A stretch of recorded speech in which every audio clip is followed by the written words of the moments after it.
bem-vindo de volta. Hoje a gente continua falando aí do edital do TCE e hoje a gente vai falar sobre o item 1.5, demonstrações contábeis ou demonstrações financeiras.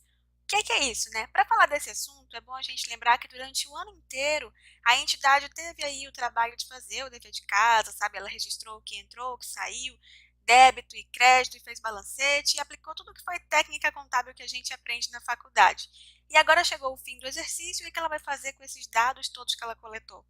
A partir do momento que ela tem todos esses dados, ela precisa organizar de uma forma que seja possível que os usuários, lembra que a gente já falou deles, clientes, banco, fornecedor, governo, enfim, eles possam verificar aí qual é a situação patrimonial, financeira e qual foi a variação desse aspecto que a empresa sofreu durante todo o período, para que eles possam ali tomar as suas decisões baseadas nesses dados, nessas informações ali que são reais da empresa, certo?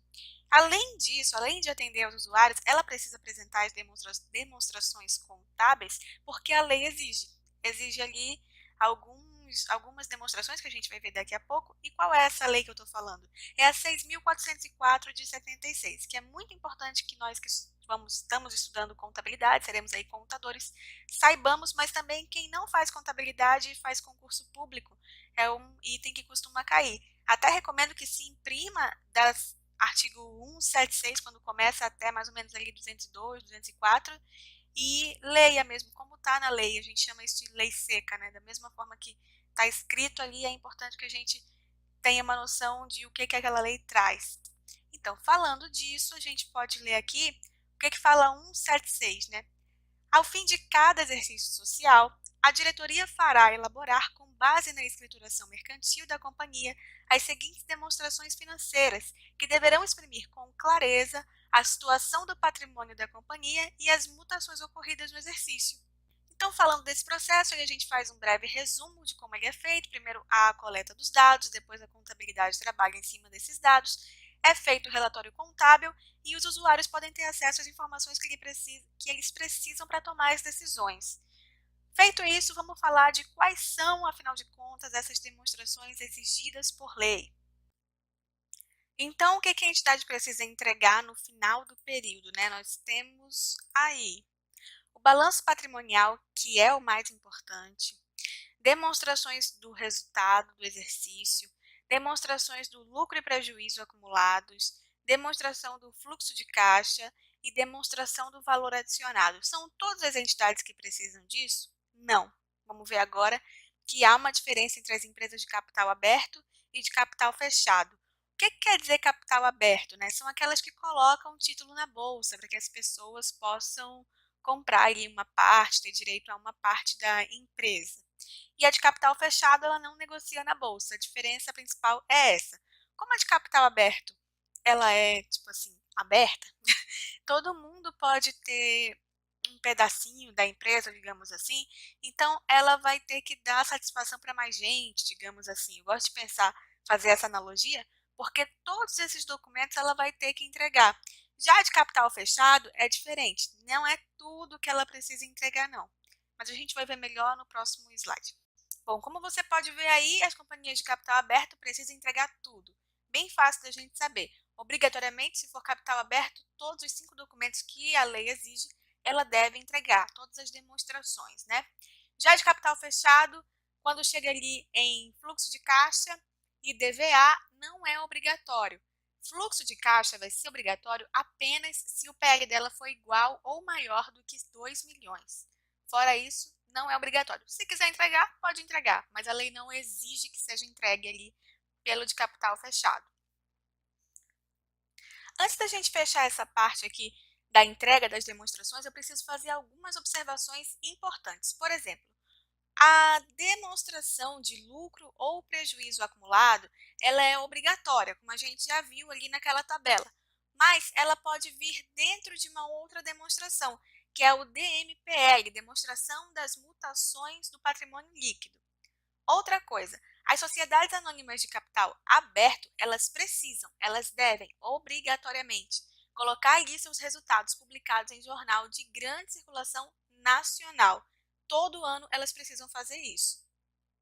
Além disso, é importante a gente saber que as demonstrações elas precisam ser completadas com notas explicativas, mas eu vou falar disso melhor mais para frente.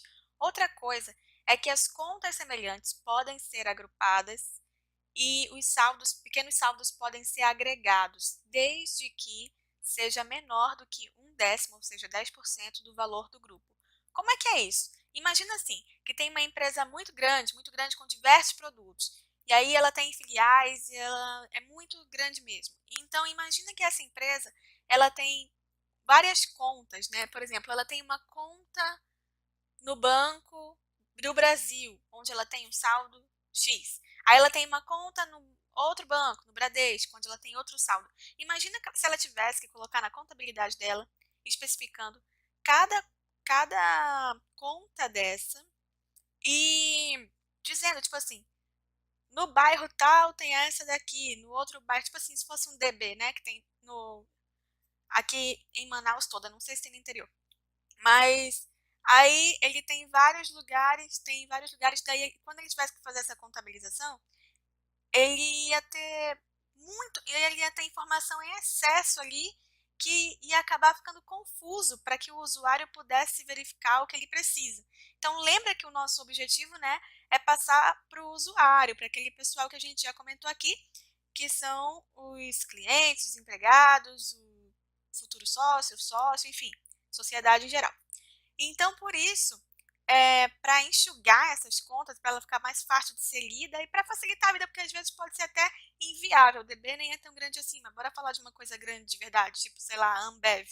Imagina se a Ambev tivesse que discriminar tanto as contas dela, não ia dar certo. Então, por isso, é permitido pela lei que as contas semelhantes, né, sejam agrupadas e os pequenos saldos também sejam agregados. Só não pode, aí ela coloca aqui, as contas não podem ter nomes genéricos, como diversas contas, contas correntes. Esse nome aqui não quer dizer coisa nenhuma pra gente, né? Que, como ele fala, genérico, não pode ir, porque aí não vai estar discriminando coisa alguma. Então, é isso. Tá na lei e é importante a gente saber desses detalhes. Bom, passamos aí essa introdução que era muito importante, então vamos agora às demonstrações. Começando pelo mais importante deles, como eu já tinha dito aqui, né? Vamos falar do balanço patrimonial. Uma curiosidade, por que que tem esse nome de balanço patrimonial? Patrimonial, por ser patrimônio, né? E balanço é relativo à balança mesmo, tem a ver com a origem da palavra. Porque a gente tem que equilibrar o ativo e o passivo. Por isso esse desenhozinho aqui, pra gente lembrar disso, mas é só uma curiosidade. Enfim, o balanço patrimonial é a demonstração financeira que evidencia, resumidamente, o patrimônio da empresa quantitativa e qualitativamente.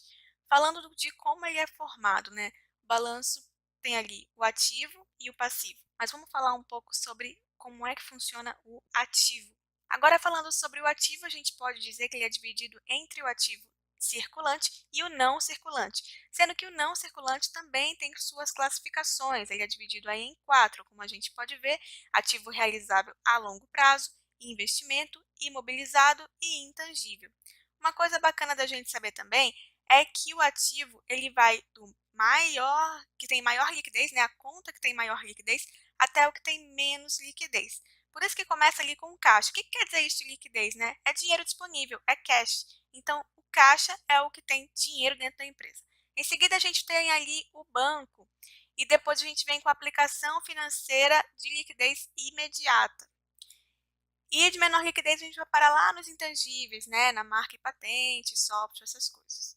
Principais deduções. O que é isso? Aquelas contas que são redutoras do ativo. Nós temos três: a provisão para devedores duvidosos, duplicatas descontadas e depreciação acumulada. Coloquei depreciação acumulada noutra corzinha ali, só para lembrar que ela está no ativo não circulante e as outras duas no circulante. Claro que o ativo não tem só esses aqui para reduzir, né? Não são só essas contas redutoras, mas são as principais e é bacana a gente estar sabendo. A gente detalhou bastante o ativo, mas o passivo não tem muita coisa para dizer, não. Na verdade, a gente sabe que ele é dividido aí entre o passivo exigível, né, que é dividido, por sua vez, em passivo circulante e não circulante, e em patrimônio líquido, que tem o capital social, a reserva de capital, o ajuste e avaliação patrimonial, reserva de lucro, ações em tesouraria e prejuízo acumulado. Quando é que o patrimônio líquido vai sofrer aí uma redução, né, ter uma conta aí redutora? Quando houver prejuízo. do artigo a gente falou tanta coisa, mas nesse não. Eu pesquiso sempre em 2 livros de material de estratégia para trazer o material aqui, e foi isso que passaram pra gente. Agora, para a gente finalizar o assunto de balanço patrimonial, vou mostrar aí um balanço, na verdade não um balanço, essa imagem eu tirei do livro do Marion, esse livro aqui, ó, da biblioteca, é difícil emprestar porque ele é consulta local, mas eu sempre estou com o livro da biblioteca e o OSMI, que está aqui comigo também, presente do Fábio, obrigada. E meu material de estratégia que eu estudo para receita, né? E é isso, então, resumo do patrimônio líquido, ele vai dividir ali as contas, né? O que que ele auxilia, gente? O que que essa demonstração traz? Traz ali a informação das contas dividido por contas semelhantes, de um lado ativo, do outro passivo, sendo passivo exigível e PL, e aí você consegue ter essa visão do patrimônio. Vamos agora falar de DRE.